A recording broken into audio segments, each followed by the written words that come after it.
Hello children, welcome to our channel KCYC. Today we are going to learn parts of speech in English grammar. Children, before learning about the parts of speech, let us first know what does the word W-O-R-D mean. Now see, all of you have learned 26 alphabets. They are also called as the letter A to Z. There are 26 letters or 26 alphabet, what we say. Now when these alphabets are there, they form a group. Okay, all these letters, they form a group and they have certain meaning. That group is called as the word. Okay, a word is a letter or a group of letters that has meaning when spoken or written. That means when the group is there, when we write it or when we speak it, it has certain meaning. It conveys certain meaning. That is called as a word. Now all of you have learnt in the science, the smallest element of the subject is an atom. Okay. In the same way, word is the smallest unit of grammar. Okay, that can stand alone as a complete utterance. Utterance means you are speaking. Understand? Separated by space. You are writing after one word, you leave some space. Then you write the second word. So they are separated by space in written language. When we write, we leave space after each word. Okay, and potentially by pauses in a speech. That means when we speak, when we use the words while speaking, after each word we take a pause. That may be for the fraction of a second. So, what do you mean by word? The smallest unit of grammar that can stand alone. That means alone it has a meaning as a complete utterance separated by space in written language and potentially by pauses in speech. Now see, you have plenty of words with you. Some examples of words can be I, one single word, but it has certain specific meaning. Then cat, C, A and T. These are three letters are coming together and they have formed the word cat, which has a meaning. It names certain animal. And F-O-U-R. Four letters have come together and they form a word four, which is a number. Then family, F-A-M-I-L-Y. So these letters have come together and they have formed a word. Now that we have learned about the meaning of the word. Okay. Now let us learn the parts of speech. Now see, when we write or when we speak, we use each and every word with certain purpose. It has meaning. So according to the meaning, it is used with some definite function, definite purpose. One word has a relation with the other word in the sentence. So the part of speech is a class of words based on the word's function. Means according to the function the words perform, they are classified. And they are classified into 8 different parts. And these are called as the parts of speech. Classification of words according to their relation to each other and to the things they represent is known as the parts of speech. There are 8 parts of speech in English. How many parts of speech are there? 8 parts of speech. And they are noun, pronoun, adjective, verb, adverb, preposition, conjunction and interjection. Now repeat with me the 8 parts of speech. First is noun, pronoun, adjective, verb, adverb, preposition, conjunction and interjection. Now we shall learn each part of speech one by one. Now see, children, if I call one of you and if I ask, what is your name? You will say a word, okay? Something XYZ is your name. What is the name of your school? Again, you will name your school. What is the name of your sibling? You will name your siblings. Okay? So we saw that each word here has certain name. This word, which is a name of something, is called as the noun. Okay? The name, your name, what you say, that is a noun. The name of your school, that is a noun. Name of your city where you live, the place where you live, that is a noun. Name of your sibling is the noun. So, noun is a naming word. Noun is a naming word. Noun is the name given to a person, place, animal, or a thing. Okay, so that is the noun. Now, examples of noun: Indian. It is the name of the citizens of India. The people who live in India are called as the Indian. Cow, the name given to the animal. Mumbai, the name of a city. House, computer, salt, courage, laughter, inch. These are all the examples of noun. Now we'll move on to the second part of speech, which is a pronoun. Now this pronoun is related. We saw the parts of speech are related to one another. Pronoun is related to the noun. Now the word which we use instead of a noun. Okay. Now Indians. Instead of calling every time Indians, we use some other word there. Cow is the animal. Okay, cow is the animal. Instead of using the word cow again and again repeatedly, we use some other word for that. And that word which we use instead of a noun is called as the pronoun. Okay, so I, my, mine, myself, none, some, many, both, everyone, who, each. These are all examples, and there are many more pronouns that we use in our daily life. If I show you a mango, okay? Now if I tell you, use only one word for this mango. You can tell only one word about this mango. So one child may say green mango or a yellow mango. One may say juicy mango. The other one may say big mango. So these words which you have used, green, yellow, juicy, sweet, big, these all words are there. They tell you something about the mango. And you children, mango is the name given to a fruit. That means mango is a noun. All these words, green, yellow, juicy, sweet, big, they give you some more information about the word mango. That is a noun. They describe the mango.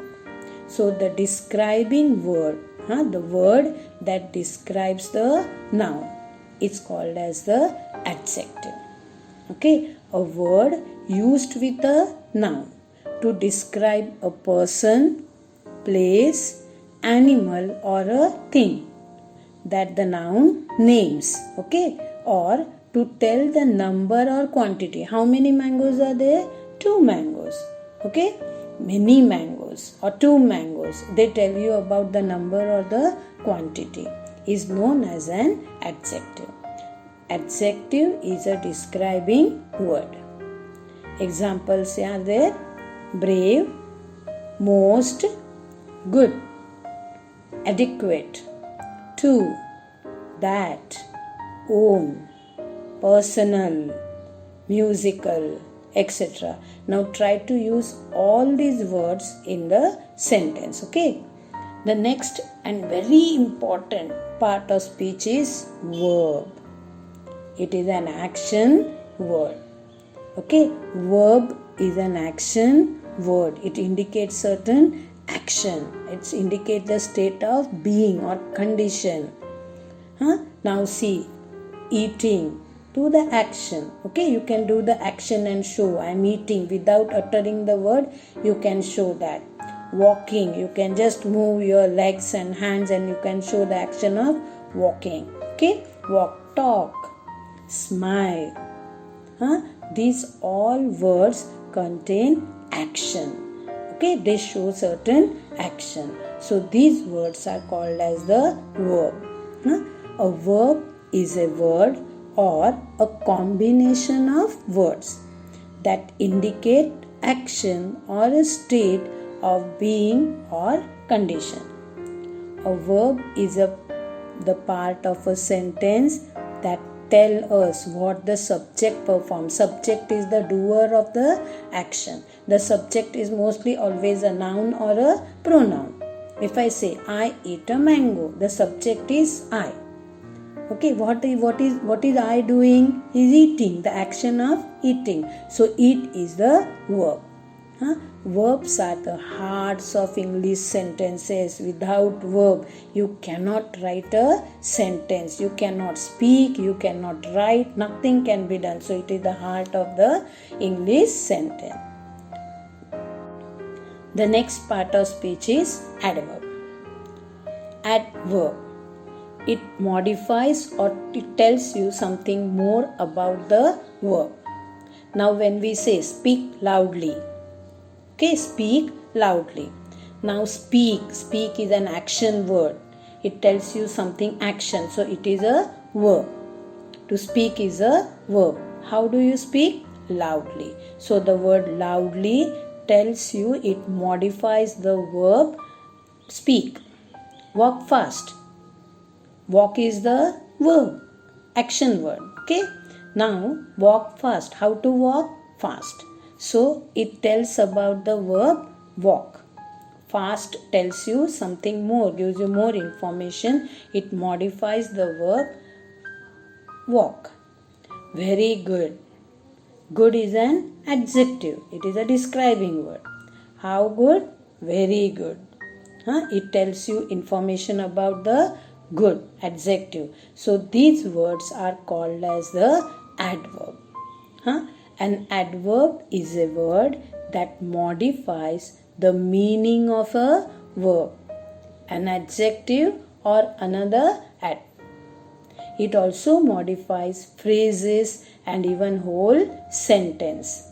Now see here the examples are loudly, fast, very, never, again, twice, within, here, therefore, certainly. These are all the examples of adverbs. Preposition. The next part of speech is preposition. Now see, preposition, position. It tells you about the relationship.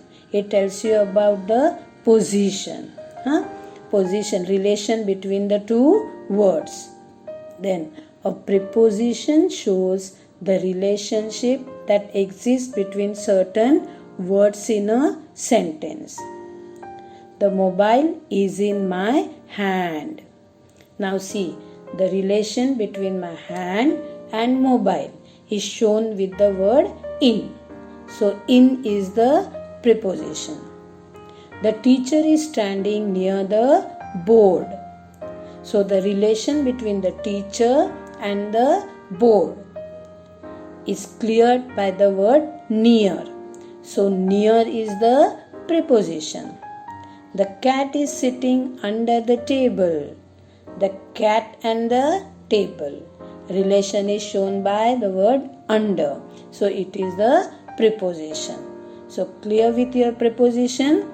So see, there are some examples given: on, up, into, for, to, by, near, of, with, between, beyond, in, from, across, since are all these examples of preposition.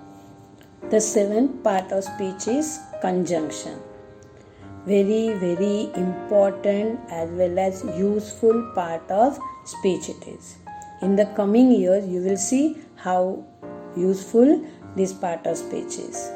Now, this is a word which joins two words or two sentences.